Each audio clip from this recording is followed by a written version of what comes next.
Hello, my name is Rich Howard, owner of Architectural Builders Supply, and this video is to bring you a closer look at the Ives. That's their part number FS446 in a PA28 or in a 628 finish. This is a doorstop and holder shown in the aluminum base material with a clear type of finish on it.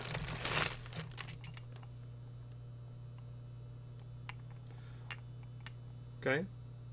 It's an FS446, a floor stop 446. It's the standard 446, except that generally you're going to find these made of solid brass and have a plating on them like polished brass or satin chrome, things of that nature. This happens to be an aluminum base material, making it about half of the weight of a solid brass item. Probably would argue that it would be marginally less durable to severe use. However, I've never heard of one of these breaking under severe use. Clear anodized finish. This is going to feature a threaded, a tapped hole in the bottom of the unit for installing into a concrete sort of floor. It's obviously a doorstop with a holder. You would certainly not use this on a fire-rated door, being a manual holder. That would be a problem when it comes to code and fire-rated doors. Maybe an appropriate use for this would be the receiving door of an exterior coffee shop. You know, those doors will swing out, and they'll want to just have that door held open while the two-hand rolling cart comes in and out with deliveries for that 5 or 10 minutes. The rest of the contents are here. So first of all, we're going to get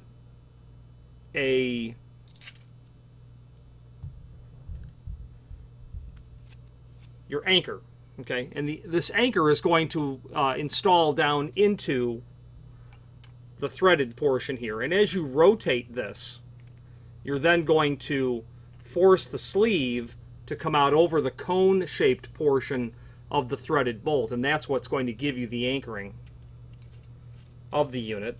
There is a single hole drilled in the back, and that's just to position the unit with its lead anchor and the screw that's included to keep it from rotating. So you're going to drill 2 holes. That hole for the threaded expansion bolt and then for the lead anchor. You'll thread that down.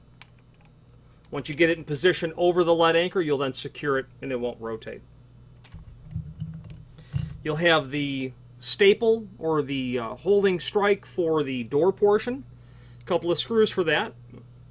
Interestingly enough, they send wood screws. If this is going onto a metal door, you're going to have to replace those. They're not threaded to the head screws. Now, let's take some dimensional properties. And there is a link below this video to a document called Cut Sheet that will give us the dimensional properties. And let's verify all of it now. The diameter of the base, 2.5. Yeah, I'd say that would be spot on. They have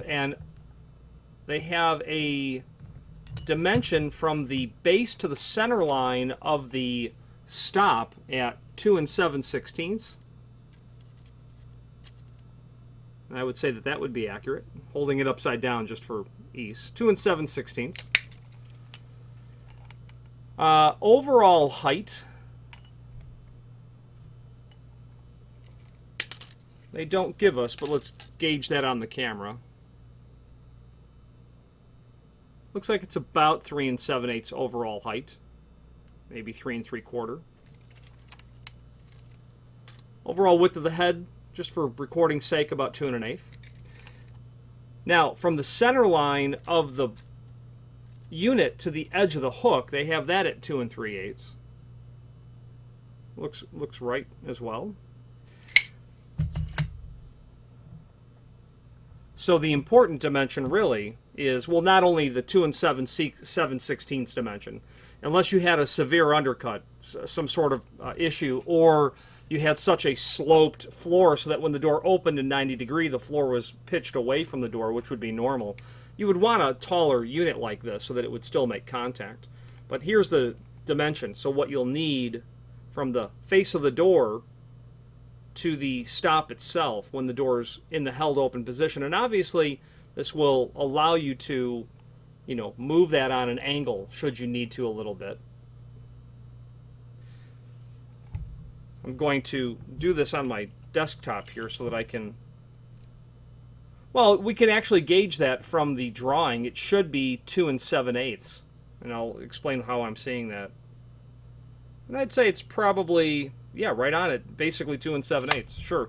So we've got 2 3/8 from the center line of the unit to the center line of the hook, but then they're telling us that we've got 1/2 inch from the back side of the holder to the center of its hole. Okay, so that would be the dimension you would need, plus 1.25 inches for the half the radius of the base. That would be the amount of space you would need. So calculate that. 1 7/16 tall, 1 inch wide. Overall, about 13/16, and then 1/2 inch to the center of the hole, as you can see.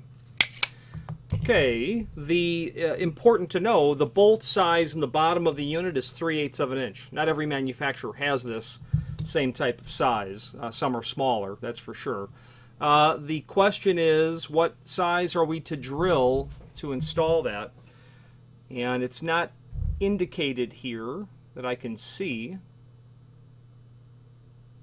Open door to the desired position, place strike and holder as illustrated, locate mounting holes, prepare mounting holes as necessary, locate body and strike, or install body and strike. I'm going to say that we should need about a 5/8 hole for this. And I would say, yeah, that'd be spot on. I'd be looking at a 5/8 hole to drill for this, and then my lead anchor,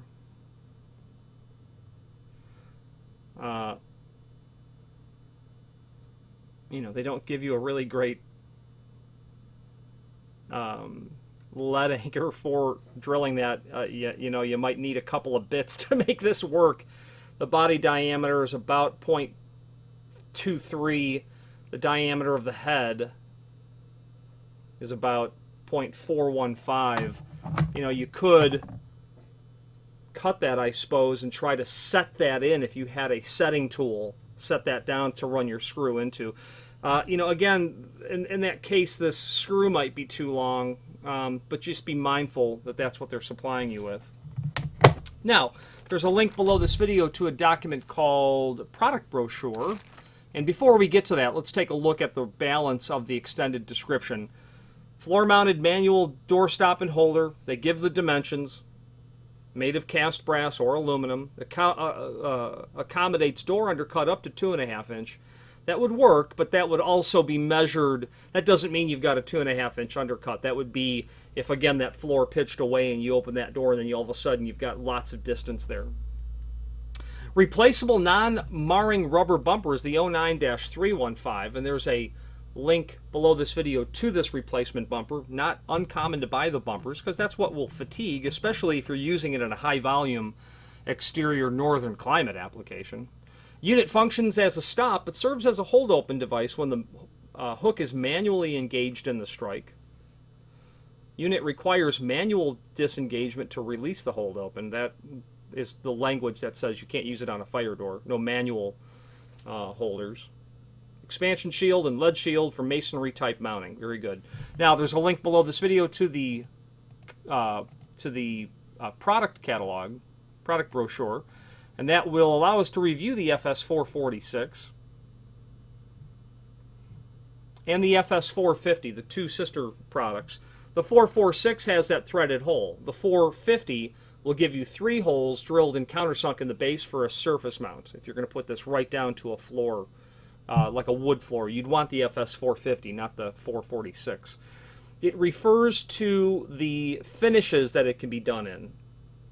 In brass base material, you can do a US3 605 polished brass, 606 satin brass, 612 satin bronze, 613 oil rub bronze, 619 satin nickel, 625 polished chrome, 626 satin chrome, and then the 628 would be an aluminum finish on an aluminum base material. The rest of the product brochure that's there will allow you to review some other door holders from this manufacturer. And then finally, there's a link below this video to the manufacturer's page where you can pull up not only all of the Ives products that we sell, but also a link to the manufacturer's website, as well as a link to the full product catalog. I'm partial to Ives, and it's because, well, probably because it's the trim and auxiliary line that I first became very familiar with at the beginning of my hardware industry career. So I'm probably subconsciously partial because I'm just familiar with it. However, you will certainly find that the name Ives has a ubiquitous presence in the industry, both commercial and residential, and familiarity and acceptance when it comes to architectural review. They are a comprehensive provider of trim and auxiliary hardware, and some of their products I like more than others, and that would an example of that would be their pivot hardware. They compete against some a rival company whose name is quite synonymous with pivots. But take a look at Ives, and the reason I say that is there's value there, there's quality there, and their approach to just creating the template and installation instructions is fresh and straightforward, and it gives you the impression, if it's the first time you're installing a complicated piece of hardware like a pivot, that it's accessible, that you can do it. They boil it down to the essence of what you need to know and give you nothing beyond what you need to know. So if you have any questions on the FS446, manual doorstop and holder, or any other Ives product, please feel free to reach out to us. Thank you.